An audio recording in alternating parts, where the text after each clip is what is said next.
Assalamualaikum warahmatullahi wabarakatuh.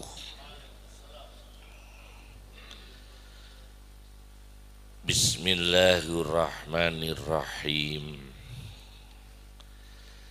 Hamdan lillah, salatan wassalaman ala sayyidina wa habibina wa syafi'ina Muhammad ibn Abdillah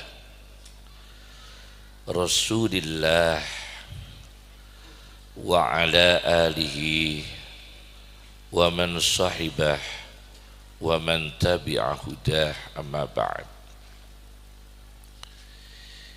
Yang saya hormati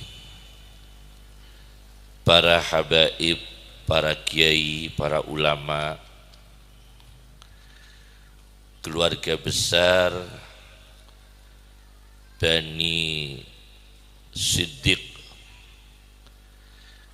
keluarga besar Bani Siddiq, diantaranya Al-Maghfurlah,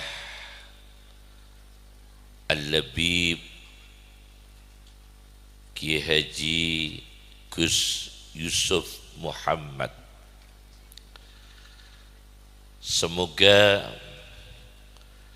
kehadiran kita ini dengan membacakan tahlil Quran, sholawat, menambah kemuliaan beliau di sisi Allah Subhanahu wa ta'ala. Hadirin para alumni, para wali santri, para undangan yang semoga diberkahi oleh Allah Subhanahu wa ta'ala. Di sini kami akan membahas tentang nama Gus Yusuf Muhammad. Di dalam Al-Quran, Yusuf itu diulangi 27 kali. Nabi Yusuf disebut dalam Al-Quran 27 kali. Makna Yusuf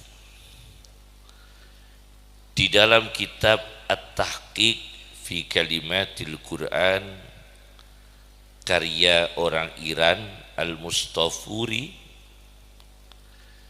Yusuf itu kalau diartikan bahasa Arab maknanya sayazidu. Yusuf itu artinya apa? Sayazidu, akan selalu bertambah. Bertambah hidayah, bertambah ilmu, bertambah derajat, bertambah anugerah, bertambah kemuliaan, bertambah karomah. Itu namanya Yusuf. Karena dalam maknanya Yusuf apa?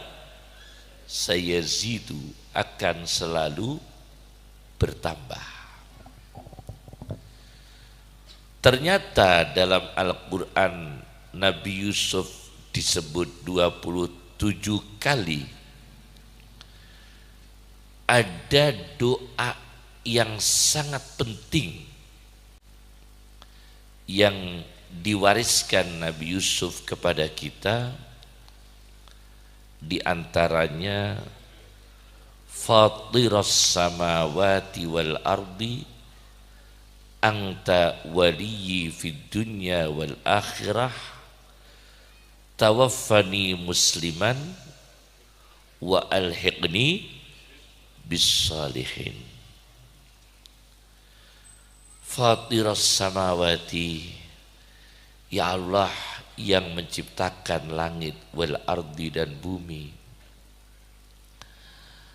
Anta waliyyi fid dunya wal akhirah, engkau yang menolongku Engkau yang mengasihi aku di dunia dan di akhirat. Tawaffani musliman, jadikan aku ini wafat dalam keadaan Islam, husnul khatimah. Tawaffani musliman, ya Allah, cabutlah nyawa kami, jadikan kami wafat dalam keadaan Islam, wa alhiqni bis salihin, dan pertemukan kami, susulkan kami menyusul orang-orang yang saleh. Ini doa Nabi Yusuf. Semoga wafatnya Gus Yusuf Muhammad yang punya niat untuk menghadiri acara yang mulia, yakni Muktamar Nahdlatul Ulama, dengan niat yang ikhlas, dengan niat berjuang izzul Islam wal muslimin, mengantarkan beliau husnul khatimah dan mempertemukan beliau dengan orang-orang salih.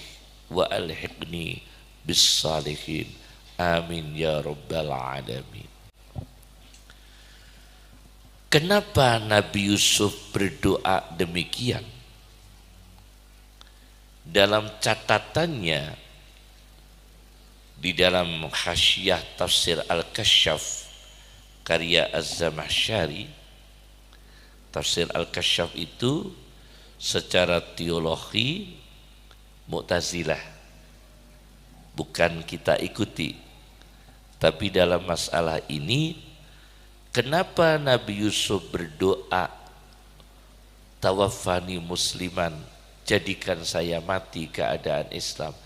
Karena Nabi Yakub berpesan kepada anak-anaknya, la tamutunna illa wa antum muslimun, janganlah kalian mati kecuali dalam keadaan Islam. Masya Allah. Dari sinilah Nabi Yusuf ini memberikan ta'lim, memberikan tarbiyah kepada kita untuk senantiasa berdoa husnul khatimah, tawaffani musliman wa alhiqni bis salihin. Orang yang saleh itu tidak mesti berilmu. Orang yang berilmu belum tentu saleh. Orang yang saleh belum tentu banyak ilmu. Ada orang saleh secara intelektual agama grade-nya rendah, tidak begitu tinggi dalam ilmu agama, tapi saleh karena karakternya, karena keikhlasannya, karena kezuhudannya. Yang paling sempurna ialah ulama yang saleh, itu paling sempurna. Bagaimana manusia itu bisa menjadi muslimah dan menyusul orang-orang saleh? Pertama adalah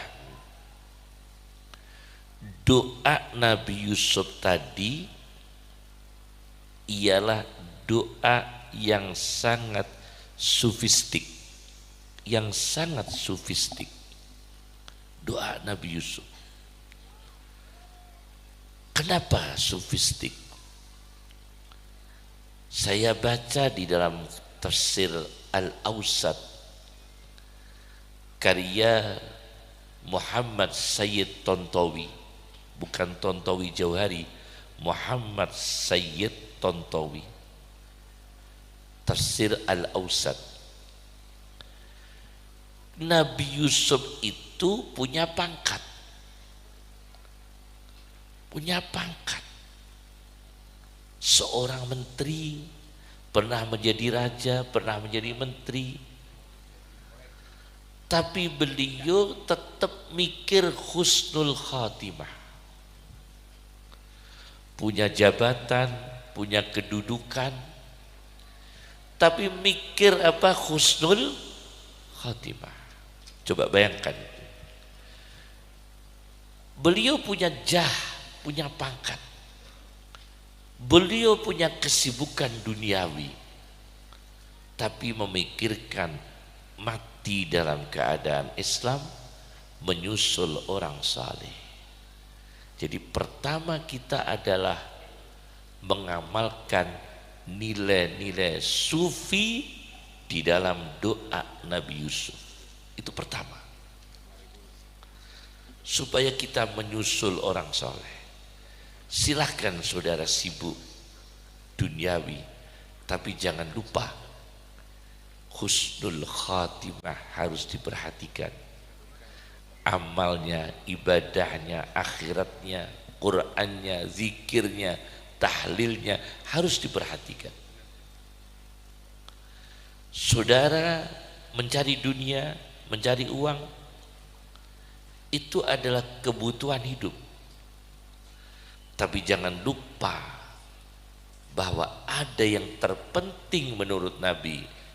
Orang yang paling cerdas ialah orang yang mempersiapkan diri menghadapi kematian. Itu paling cerdas. Orang yang paling cerdas menurut Rasulullah itu bukan S3 sampai kedinginan, kebanyakan S. Bukan S3, S2, S1, profesor, bukan itu. Kata Rasulullah SAW, orang cerdas adalah orang yang sudah mempersiapkan diri menghadapi apa? Kematian. Itu pertama nilai-nilai sufi. Ada orang Turki, ini cerita dari Sayyid Muhammad bin Alawi Al-Maliki. Ada orang Turki, beliau itu menulis Al-Quran dengan tangannya. Al-Quran ditulis dengan tangan, itu 30 juz. Setelah dia mendekati wafat, dia wasiat kepada anaknya, nanti kalau saya mati, Quran yang saya tulis dengan tangan ikutkan dalam kubur. Nah, ini ceritanya Sayyid Muhammad bin Alawi Al-Maliki. Masya Allah, ini nanti karomahnya orang mati. Saya nulis Al-Quran dengan tangan, nanti saya kalau mati, Al-Quran ini masukkan dalam kafanku, ikutkan dalam kubur. Tapi ini jangan ditiru ya, karena menurut fikih tidak boleh. Menurut fikih tidak boleh Al-Quran dimasukkan dalam kubur ya. Ini karena apa ya, namanya wajdu ya, semangat emosi dalam jiwanya. Akhirnya dia meninggal dunia di Turki. Suatu ketika anak orang ini pergi haji dan ziarah ke Madinah, ke makam Nabi SAW. Anak orang ini dari Turki jalan-jalan di Madinah, ketemu satu toko kitab, toko buku. Di situ menjual Al-Quran yang ditulis oleh ayahnya. Padahal Quran itu dimasukkan dalam kubur di Turki. Tapi kok bisa dijual di Madinah, di toko? Akhirnya ditanya, dari mana Pak kok dapat kitab Quran ini, tulisan tangan? Ini dari orang yang katanya dapat Quran ini dari dalam kubur. Bisakah saya dipertemukan dengan orangnya? Akhirnya ketemu di Madinah. Kemudian ditanya, betul saudara yang mendapatkan Quran ini dari kubur? Iya. Saya butuh uang, saya jual di toko. Itu di Turki atau di Madinah? Di Madinah. Mayatnya masih utuh. Bisakah saya ditunjukkan lagi, digali lagi? Saya ingin tahu mayatnya siapa. Akhirnya anaknya ini diantarkan, penemu Quran dalam kubur itu diantarkan di kuburan Baqi. Di kuburan mana? Baqi. Begitu sampai kuburan Baqi, digali, dibongkar kuburnya. Alangkah terkejutnya, ayahnya yang dimakamkan di Turki pindah di Madinah. Subhanallah. Meninggalnya di Turki, mayitnya pindah ke Madinah. Lewat mana ini? Lewat mana ini? Yang susah itu matinya di Madinah, pindah ke Puger. Kalau matinya di Puger, pindah Madinah, luar biasa. Kalau matinya di Madinah, pindah di Lasem, pindah di Jember, ini yang susah kita ini.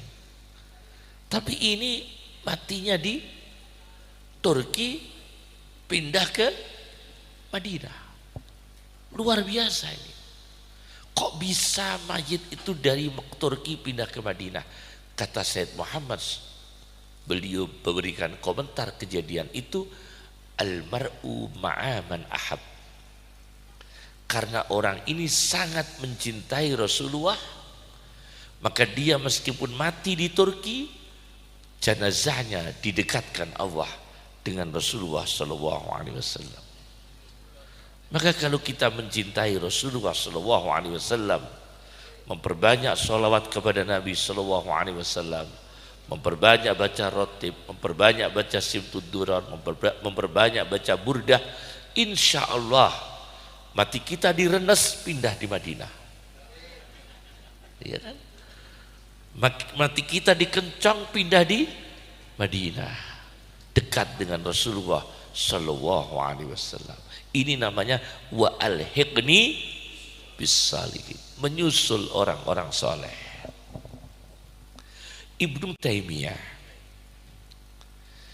itu kan Masya Allah sangat sensitif dengan tasawuf.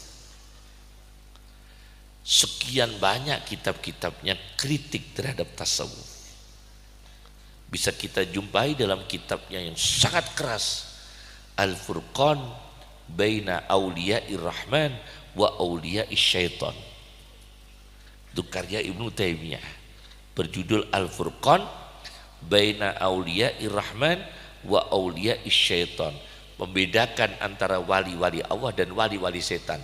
Di situ ada tokoh-tokoh wali yang kita muliakan, dimasukkan wali setan. Ini yang sangat sensitif.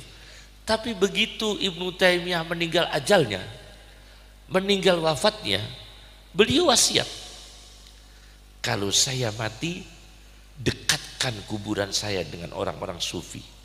Aneh. Sangat menyadari ingin bertemu dengan orang soleh, sangat membutuhkan dipertemukan, didekatkan, dikumpulkan dengan orang-orang soleh. Inilah doa Nabi Yusuf, wa alhiqni bisalihin. Itu yang pertama. Yang kedua, orang ingin bertemu menyusul orang soleh itu harus khusyatullah, takut kepada Allah, itu wajib. Dan yang paling memulai takut kepada Allah adalah al-quyuh wal guwagis, para kiai dan para gus. Innama yakhsyallaha min ibadihil ulama. Yang memulai takut kepada Allah, memberi keteladanan takut kepada Allah ialah para ulama. Itu memberi keteladanan takut kepada Allah. Contoh, untuk orang awam itu boleh, tapi kalau untuk ulama jangan.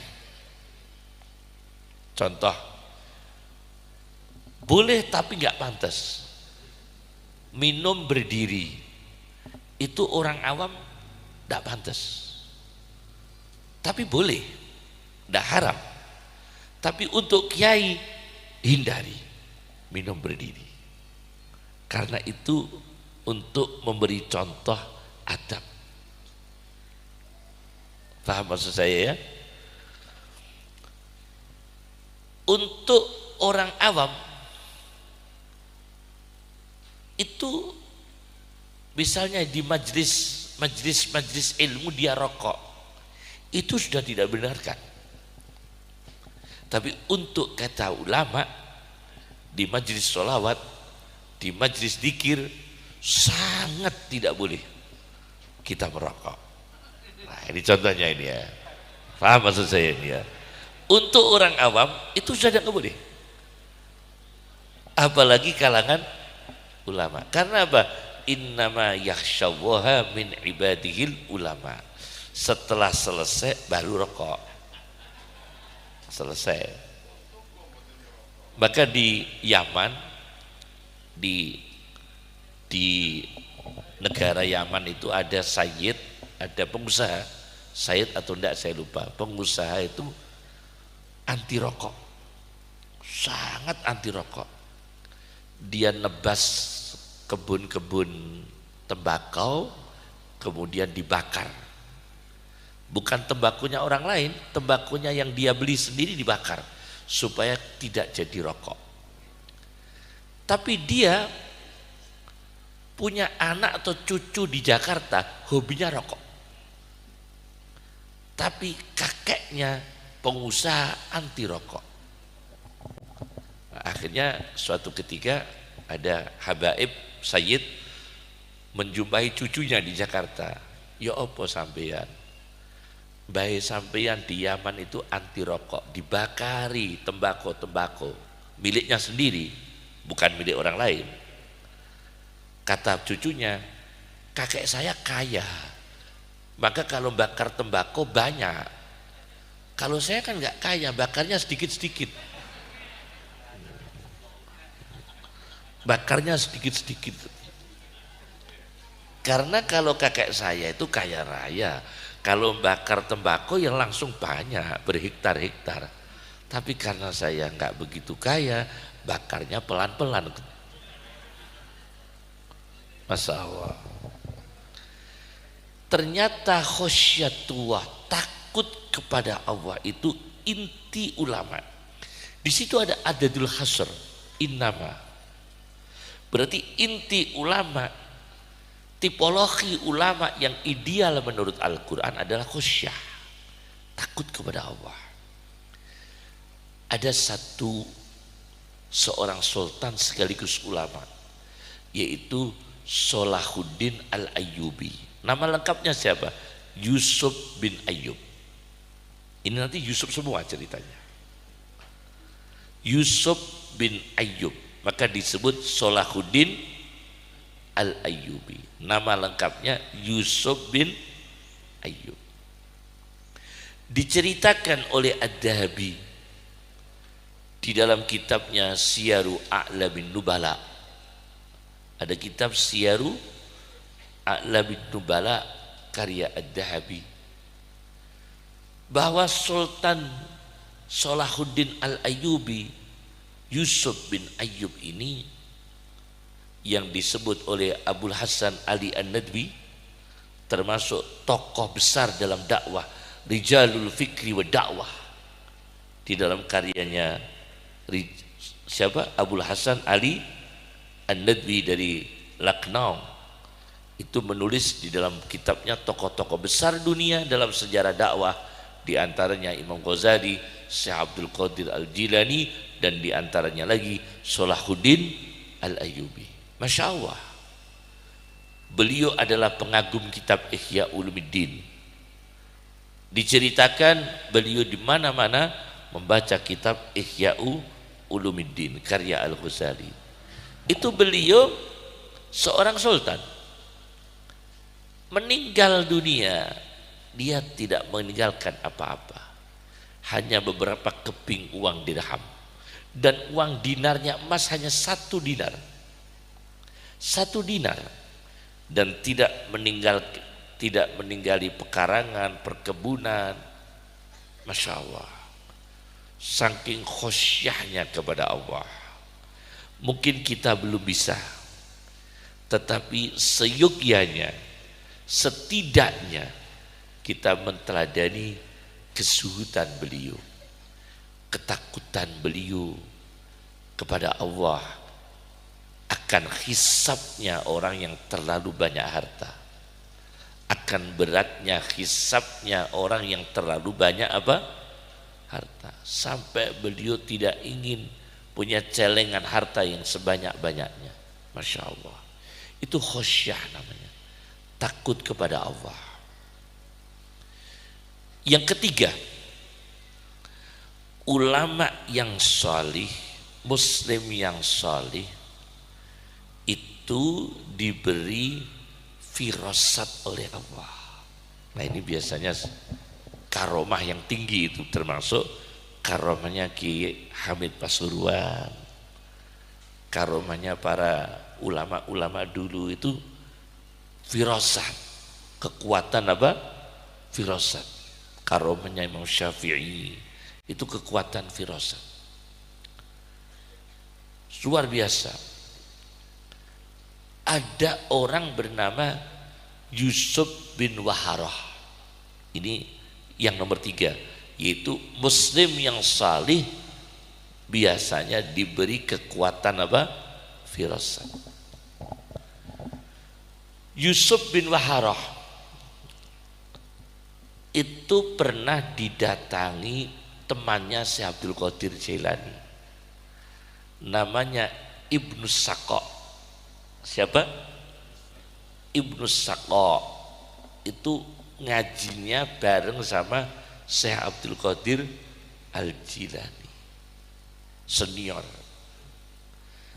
Tapi orang ini sowan ke mana? Syekh Yusuf bin Waharah, tujuannya ngetes kiai. Itu jangan, sowan kiai, ngetes kiai itu jangan. Setelah melihat fikih dalam Google terus ngetes kiai, itu makruh, mughalladah, haramnya muntahal jumu. Jangan sekali-kali ngetes kiai, itu tidak beradab, sangat tidak beradab, dan itu berbahaya pada pembentukan akhlak, pada husnul khatimah, karena menyakiti. Jadi Ibnu Saqqa ini temannya Syekh Abdul Qadir Jailani, ilmunya sangat tinggi. Sowan ke Syekh Yusuf bin Waharah tujuannya ngetes. Saya mau tanya pada ulama ini, sekiranya nggak bisa jawab, nah ini kan tidak baik. Saya mau tanya pada kiai ini yang kira-kira nggak bisa jawab. Sama Syekh Yusuf langsung firasatnya keluar. Saya mencium bau kekufuran dari ucapanmu. Saya mencium bau kekufuran dari pembicaraanmu. Akhirnya ini Ibnu Saqqa murtad. Pada akhirnya murtad. Hafal Quran hilang semua, tinggal 1 ayat. Jadi hafal Quran tuh hilang semua 30 juz, tinggal 1 ayat. Rubama yawaddul ladina kafaru law kanu muslimin. Tinggal ayat itu saja. Orang-orang kafir kadang-kadang mengharapkan kembali ke Islam, tapi dia enggak kembali ke Islam. Murtad, meninggalkan agama Allah Subhanahu wa taala. Hilang akidahnya, hilang imannya, hilang Islamnya. Karena apa? Kena kualat sama seorang ulama, azab dari Allah. Kenapa dapat azab kualat? Karena ingin apa? Menguji, ingin ngetes kiai, ngetes ulama, akhirnya mendapatkan firasat buruk dari ulama. Maka Rasulullah mengatakan ittaqu firasatal mu'min, bahaya, awas dengan firasatnya orang beriman. Jangan sampai menyakiti ulama yang kemudian ulama itu berfirasat buruk terhadap dirimu. Itu akan berbahaya. Apalagi ulama itu seorang wali, orang yang ikhlas, orang yang dekat Allah Subhanahu wa taala. Itu terjadi pada orang temannya Syekh Abdul Qadir Ibnu Saqqa, bertemu dengan ulama besar Syekh Yusuf bin Waharah. Bisa dibaca dalam kitab Jami'u Karamatil Auliya Yusuf An-Nabhani, atau di dalam kitab Wafayatul Ayan Ibnu Khallikan. Wafayatul Ayan karya Ibnu Khallikan. Nah, itu nomor 3.